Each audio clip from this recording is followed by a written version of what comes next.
Selamat datang lagi. Kali ini kita berada di episode ke-17 musim kedua dalam menamatkan penalaran matematika UTBK atau SNBT. Di video kali ini kita akan membahas soal yang dikirimkan oleh banyak sekali orang, ya. Benar-benar banyak banget, bisa sampai belasan orang dalam waktu satu hari. Jadi saya nggak tahu apakah ini soal yang lagi trending atau kalian bersekongkol supaya saya cepet-cepet bahas soal ini. Tapi ya udah. Dan juga video ini direkam saat hari pertama pelaksanaan UTBK 2025. Jadi bagi kalian yang sedang atau akan melaksanakannya, semoga diberikan keberuntungan. Kita akan baca dulu pesan dari orang-orang yang mengirimkannya. Pertama dari Strip. Terima kasih Kak. Oke, terima kasih juga ya Strip untuk soal yang sudah dikirimkan. Berikutnya dari Anan Camaba UI 2025. Semangat terus Kakak Surya, semoga masuk surga. Oke, terima kasih untuk soalnya, tapi saya udah terlanjur masuk ITS sih, jadi mungkin untuk masuk surga kapan-kapan aja. Berikutnya dari Anonim, semangat Bang. Oke, semangat juga Anonim. Lalu dari Fathan, semangat terus Bang buat konten, berkembang terus dengan bantu bank.org. Oke, terima kasih juga untuk Fathan untuk soalnya dan tetap semangat, pastinya. Lalu dari Anonim, ini cukup panjang. Makasih ya Kak, sumpah setelah nonton video Kakak jadi paham logikanya PMN. Jadi suka PMY. Padahal dari dulu nggak pernah suka PMN, selalu ngehindar. Bedanya PMN sama PMY itu apa ya? Saya nggak tahu. Apakah ini variasi baru dari PM? Bagi kalian yang tahu dan ingin ngasih tahu, mungkin bisa ya langsung ke kolom komentar aja. Tapi terima kasih untuk soalnya Anonim. Dan terakhir dari Nat. Kak, minta tolong bahas ini ya Kak, aku nggak ngerti banget huhu. Oke, kita akan bersama bantu Nat untuk mengerti tentang huhu. Dan juga lagi-lagi karena yang ngirim itu banyak banget, saya sebenarnya takut ada pesan yang terlewatkan. Jadi bagi kalian yang merasa kalian mengirimkan soal ini, tapi tadi tidak saya lampirkan pesannya, ya mohon maaf ya. Tapi kita akan langsung aja ke soalnya. Diketahui menara dan bak penampungan air seperti pada gambar, satuan panjang dalam milimeter, bak air berupa silinder dengan tutup di bagian atasnya berupa kerucut. Pada saat tertentu, air dalam bak dialirkan melalui lubang yang ada pada titik F. Saat ketinggian air setinggi garis EF, air yang keluar dari titik F akan jatuh di titik G sehingga sudut EDF akan sama dengan sudut PFG. Jadi kalau kalian lihat di gambarnya, ini tuh ada bak penampungan air dan di bawahnya itu ada menara yang menahan bak tersebut ya. Airnya itu keluar dari titik F, membentuk garis yang putus-putus di titik G, seperti itu. Soal nomor pertama, saat jarak titik G ke H itu 1450 mm, ketinggian permukaan air itu berapa? Oke, saya akan garis bawahi dulu. Informasi yang penting, yang pertama ada ini ya, sudut EDF sama dengan sudut PFG, dan juga G ke H itu 1450. Kita bisa langsung kerjakan saja.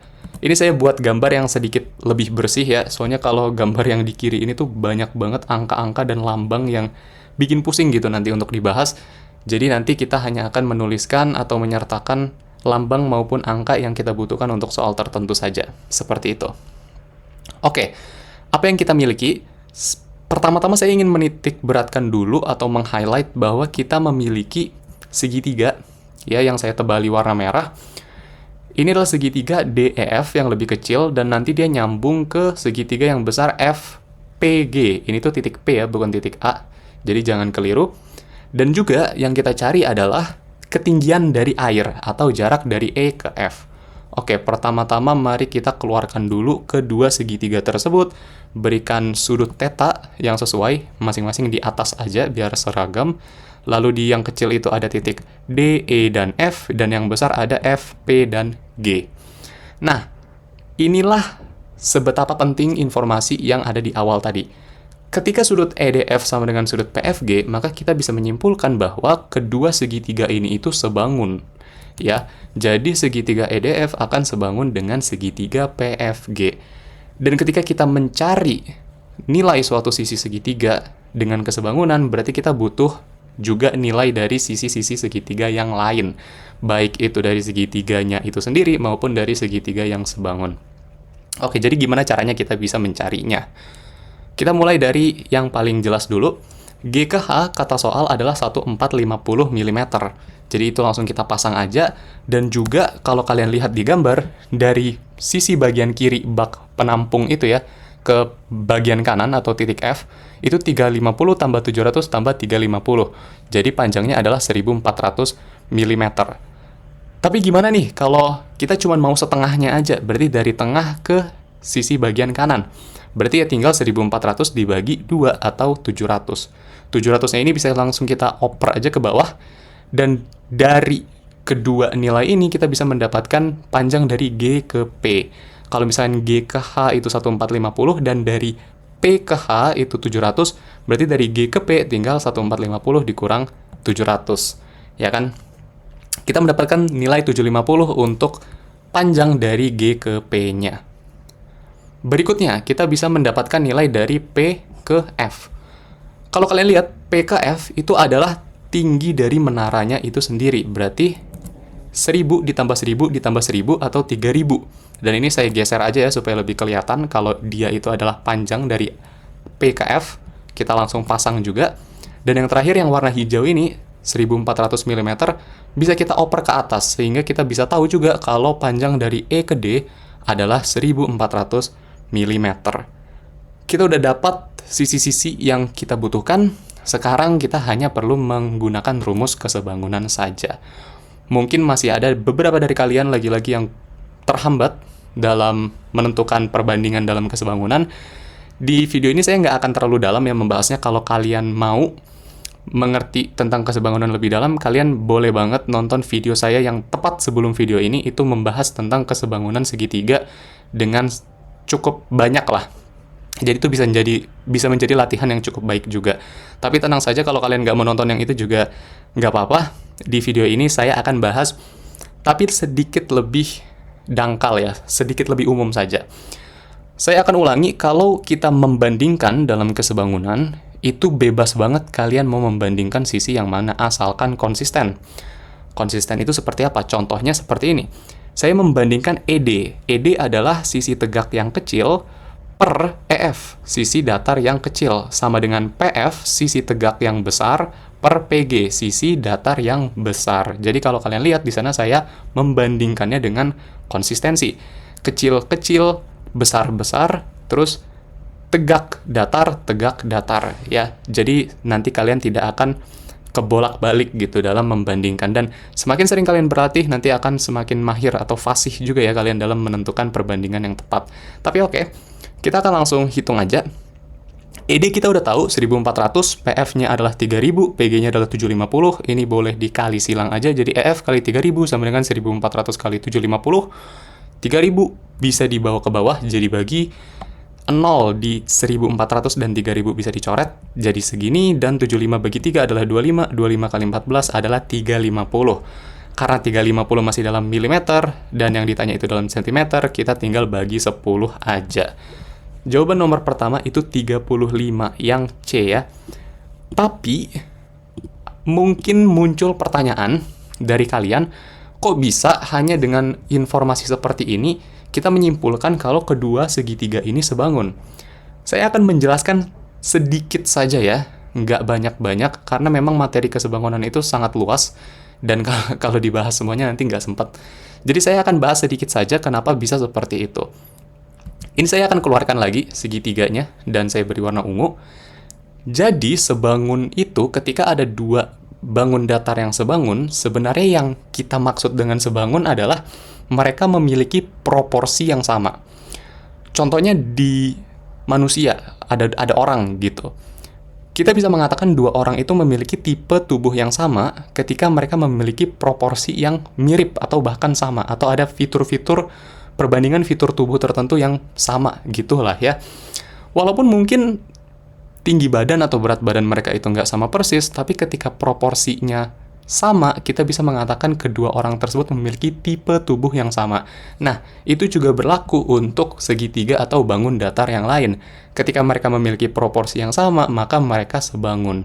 Dan salah satu syarat untuk dua buah segitiga bisa dikatakan sebangun adalah ketika ketiga sudutnya itu memiliki nilai yang sama.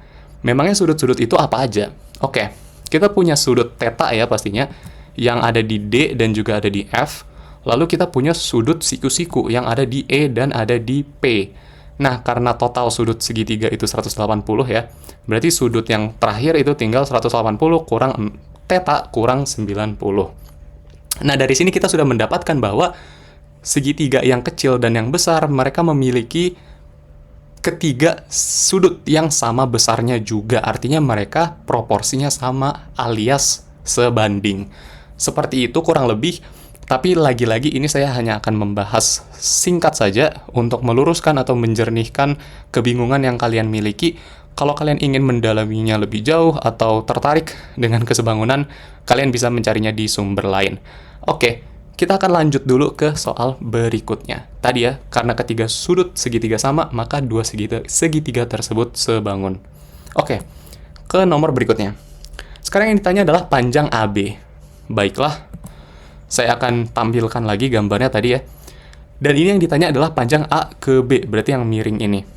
Pertama-tama yang saya mau lakukan, saya ingin menitik beratkan kalau dari panjang dari sini yang saya tunjuk di pointer ini ya, warna merah, dari sini ke sebelah sini itu 700. Berarti kita langsung tandai aja, itu panjangnya 700.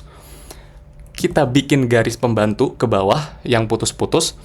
Artinya kalau misalkan segini itu 700, berarti ke bawahnya pun 700, ke bawahnya pun 700, dan ke bawahnya pun 700. Oke, kita dapatkan informasi itu dulu. Berikutnya, kita tahu kalau dari titik A ke ujung kiri dari menara itu 1300, ya kan? Berarti dari A ke ujung itu 1300. Itu informasi berikutnya. Dan juga ini ada informasi yang penting, tapi sangat-sangat tersembunyi ya. Ini tricky banget memang. Terbentuk segitiga dari menara ini, yang berbentuk trapesium sama kaki, ya kan? Terbentuk segitiga, sebenarnya kalian bebas sih mau pakai yang sebelah kanan ataupun sebelah kiri, tapi saya pakai sebelah kiri aja ya, soalnya lebih kosong. Ini terbentuk segitiga, yang nanti kita bisa cari nilainya untuk menentukan panjang AB, seperti itu. Kita pelan-pelan aja, kita keluarkan dulu segitiganya, dan untuk titik yang udah diketahui sih cuma titik B ya, di sebelah sini. Sisanya itu kita harus memberikan nama sendiri, saya berikan nama H aksen, B aksen, A aksen, dan X. Ini penamaan bebas aja ya, semoga kalian tidak bingung. Dan apa aja sih yang kita ketahui? Oke, dari A ke ujung itu 1300 mm, ya kan? Tapi ternyata di tengah-tengahnya ini ada 700 mm. Kalau misalkan kita mau tahu nih dari A aksen ke H aksen, berarti yang warna hijau, itu caranya adalah tinggal 1300 dikurang 700, terus berarti sisanya itu dibagi dua untuk dioper ke sebelah kiri dan ke sebelah kanan. Karena tadi sisi kiri dan sisi kanannya itu sama ya besarnya. Jadi 1300 dikurang 700 kan 600. Berarti nanti di sebelah sini itu ada 300, di sebelah sini juga ada 300. Seperti itu. Semoga tidak kebingungan ya. Artinya dari A aksen ke H aksen bisa kita isi 300 mm. Berikutnya apa lagi yang kita ketahui? Kita juga tahu di soal kalau jarak dari X ke B aksen, berarti yang ini ya, X ke B aksen itu 1000 tambah 1000, 2000, dan dari X ke H aksen, berarti keseluruhan tinggi menara, itu adalah 3000, ditambah 1000 lagi ya. Berarti ini kita bisa isi aja 2000, dan keseluruhannya 3000. Masih sama dengan nomor sebelumnya, kita mencari kesebangunan. Jadi B aksen itu bisa dicari dengan kesebangunan. Kalau kalian lihat ini kita memiliki dua segitiga ya. Ada segitiga yang besar dan terselip segitiga yang lebih kecil di dalamnya. Oke, langsung kita hitung aja. B aksen datar kecil per B aksen X tegak kecil sama dengan A aksen H aksen datar besar per H aksen X tegak besar. Langsung kita isi. B aksen X itu 2000, A aksen H aksen 300, H aksen X adalah 3000. 300 sama 3000 disederhanakan jadi 1/10, 2000 dioper jadi 2000/10, dibagi jadi 200 mm. Artinya yang garis kecil ini nih, dari B ke B aksen itu 200 mm. Dan nanti artinya kita juga bisa meluruskannya dengan garis putus-putus yang berwarna hijau. Tapi sebelum itu, saya mau buang dulu 300 mm yang di sebelah sana, dan 700 mm-nya ini saya bawa ke bawah, dan mau saya gabungkan aja dengan yang warna biru. Jadi 1000 ya, 700 tambah 300. Oke, tadi kalau misalkan segini, yang B ke B aksen, yang garis warna hijau kecil ini 200, berarti ke bawah itu juga 200 mm. Tapi ini bukan keseluruhan sampai ujung ya, ini cuman sampai dari H aksen, dari H aksen sini ya, ke garis putus-putus. Oke, memang ini sulit banget untuk membayangkannya, tapi ya semoga kalian tidak kebingungan ya. Jadi kalau misalkan kita mau mencari nih dari A ke garis putus-putusnya, itu tinggal 1000 ditambah 200, 1200 mm. Kenapa sih penting banget bagi kita untuk mengetahui jarak dari A ke garis titik-titik atau garis putus-putus? Karena mereka ternyata membuat segitiga. Oke, yang kita cari kan tadi jarak A ke B. Nah, sekarang jarak ke A ke B bisa dicari menggunakan segitiga yang berwarna ungu. Oke deh, kita punya B, kita punya A, dan di titik ini kita belum namain ya, jadi kita namain Y aja. A ke Y itu 1200, seperti yang sudah kita ketahui, dan Y ke B itu berarti sisa 1000-nya ya, dari B ke paling bawah. Oke, jadi ini adalah 1000, dan kita langsung isi aja 1000. Untuk mencari AB berarti tinggal pakai Pitagoras. AB karena dia sisi miring, jadinya ditambah AY kuadrat ditambah BY kuadrat diakarkan. AY-nya adalah 1200, BY-nya adalah 1000. Dan ini, untuk menghitung ini sih, kalian dibebaskan banget ya mau pakai cara apa, tapi kalau saya paling suka pakai dipisah aja jadi 100. 1200 itu 12 dikali 100, 1000 itu 10 dikali 100, ini sama-sama dikuadratkan jadi 12 kuadrat kali 100 kuadrat ditambah 10 kuadrat kali 100 kuadrat. Karena sama-sama ada 100 kuadrat, bisa kita keluarkan, nanti sisa 12 kuadrat ditambah 10 kuadrat. Oke, 100 udah dikuadrat, jadi boleh keluar aja dari akar, dan ini kita langsung hitung manual aja. 12 kuadrat itu 144, 10 kuadrat itu 100 ditambah 244. Oke, dan 244 ini kalian bebas juga mau nyari dengan cara apa, mungkin pakai faktorisasi atau nebak-nebak, pokoknya apapun itulah, atau nyocokin ya dengan jawaban di sini. Tapi 244 itu nanti kalian akan dapat 4 kali 61. 4 itu kan 2 dikuadratkan, karena 2-nya udah kuadrat, boleh keluar dari akar, 100 kali 2 adalah 200. Jadi jawaban untuk nomor 2, 200 dikali akar 61 mm. Semoga sejauh ini lagi-lagi masih tidak terlalu membingungkan, walaupun memang di gambar ini rusuh banget ya, mohon maaf. Tapi pastinya kalau misalkan ada yang dibingungkan atau saya nggak jelas, kalian boleh banget langsung tanya ke kolom komentar. Soal nomor 3, nah ini sebenarnya soal gratis ya. Panjang BC adalah berapa? Saya langsung tampilkan aja tadi gambarnya. Kita di nomor sebelumnya udah tahu ya, kalau jarak yang dari sini ke sini itu 700, berarti kalau diturusin ke bawah itu juga 700, dan jarak yang garis warna hijau kecil ini dari B ke B aksen di nomor sebelumnya itu 200. Karena sisi kiri dan kanan itu sama aja, kita bisa oper ke sebelah kanan, jadi ini tuh nanti ada 200 mm juga. Nyari BC, ya udah tinggal 200 tambah 700 tambah 200, atau 1100 mm. Jawabannya yang, wow, jawabannya yang D. Sekarang kita ke nomor terakhir, akhirnya. Semoga kalian masih bisa mengikuti. Jika bak terisi air sebanyak 3/5 bagian, jarak titik G ke H adalah berapa? Oke, jadi ini tadi akan saya garis bawahi terlebih dahulu, bagian yang penting, dan saya akan tampilkan lagi untuk gambar dari bak penampungan air. Kalau ini kan nanti tuh 3/5 bagian ya, jadi mungkin airnya akan naik sedikit aja ke atas, nggak banyak-banyak banget sih. Dan nanti kita akan memiliki 2 titik baru, yaitu E aksen dan D aksen, yang merupakan titik E baru dan D baru. Ini penamaan aja ya, lagi-lagi kalian nggak usah terlalu bingung. Dan nanti kita punya segitiga yang baru juga. Dari F pun nanti akan membentuk jalur keluar air yang baru, dan kita akan mendapatkan G aksen yang merupakan titik G baru. Tapi lagi-lagi jangan bingung, ini cuma penamaan aja. Yang ditanya G ke H, seperti itu. Apa yang kita miliki? Oke, kita juga membentuk segitiga baru ya, berarti. Yang kita miliki ini, saya ingin memberikan informasi dulu kalau lebar dari bak penampungan air ini 1400 ya kan, dan juga akan saya oper ke atas aja supaya memudahkan. Dan ini nanti tinggi dari menara adalah 3000, sudah kita ketahui ya dari soal-soal sebelumnya. Oke, di sini bak penampungan air itu membentuk persegi panjang ya kan. Nah, persegi panjang ini akan kita keluarkan aja, dan tingginya itu kan 1750 ya. tinggi bak penampungan airnya ini 1750 kalau digambar. Ini kita akan keluarkan aja. Kita punya titik D aksen, punya E aksen, dan punya F. Ini kalian sebenarnya bebas, sekali lagi mau nyarinya dengan cara apa, tapi menurut saya ini cara paling aman dan juga paling mudah. Kalau misalnya nih, airnya itu terisi penuh, dan tinggi air itu nanti akan jadi 1750 mm. Sudah pasti dong. Kalau misalkan airnya cuma mau 3/5 bagian, berarti berapa tinggi airnya? Nah, ini sama aja kayak diskon mungkin ya. Misalkan kalian mau beli sesuatu, tapi ada diskon 20%, berarti kalian nanti akan membayar 80% dikali harga total. Ini pun sama. Kalian punya nih tinggi total air ketika terisi penuh, tapi kalian cuma mau 3/5-nya aja. Berarti ya 3/5 dikali 1750. Semoga tidak bingung ya.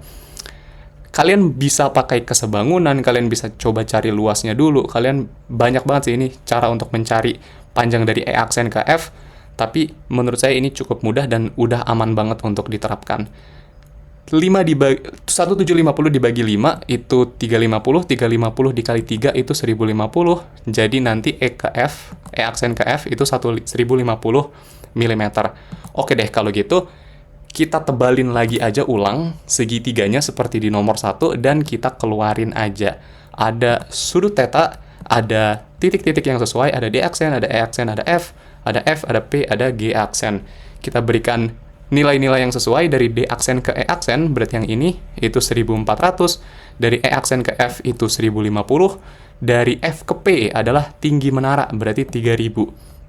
Mencari P ke G aksen, ya udah tinggal kesebangunan aja. Oke, lagi-lagi harus konsisten. P ke G aksen, datar besar per PF, tegak besar, sama dengan E aksen F, datar kecil per E aksen D aksen, tegak kecil. Oke, kita langsung isi. PF itu 3000, E aksen F itu 1050, E aksen D aksen itu 1400. Boleh dikali silang aja, jadi pindah 3000-nya. Nolnya boleh dicoret, sisa segini. Dan ini saya mau sederhanakan aja, sama-sama bagi 2, 30 dan 14, jadi 7/15 ya nanti ya. 1050 bagi 7 itu 150, dan kalau ini dikali hasilnya 2250 mm. Artinya, jarak dari G aksen ke P itu 2250. Dan kita sudah tahu di nomor pertama, kalau jarak dari H ke P itu adalah 700. Jadi ini kita langsung oper aja ke bawah, dan kita bisa mendapatkan kalau jarak dari G aksen ke H itu 2950. Dan itulah jawaban untuk nomor terakhir. Oke, lagi-lagi terima kasih bagi kalian yang masih menonton sampai sekarang. Semoga mendapatkan ilmu yang bermanfaat. Mohon maaf kalau belibet banget di soal ini karena emang rusuh ya. Gambarnya aja udah rusuh banget gitu. Dan semangat bagi yang mau melaksanakan UTBK. Kalau saya ada yang salah atau kalian ingin bertanya sesuatu atau ya komentar lucu-lucuan aja, silahkan langsung ke kolom komentar. Sekali lagi, terima kasih sudah menonton, dan bagi yang sudah mengirimkan soal, sekian dari saya, terima kasih.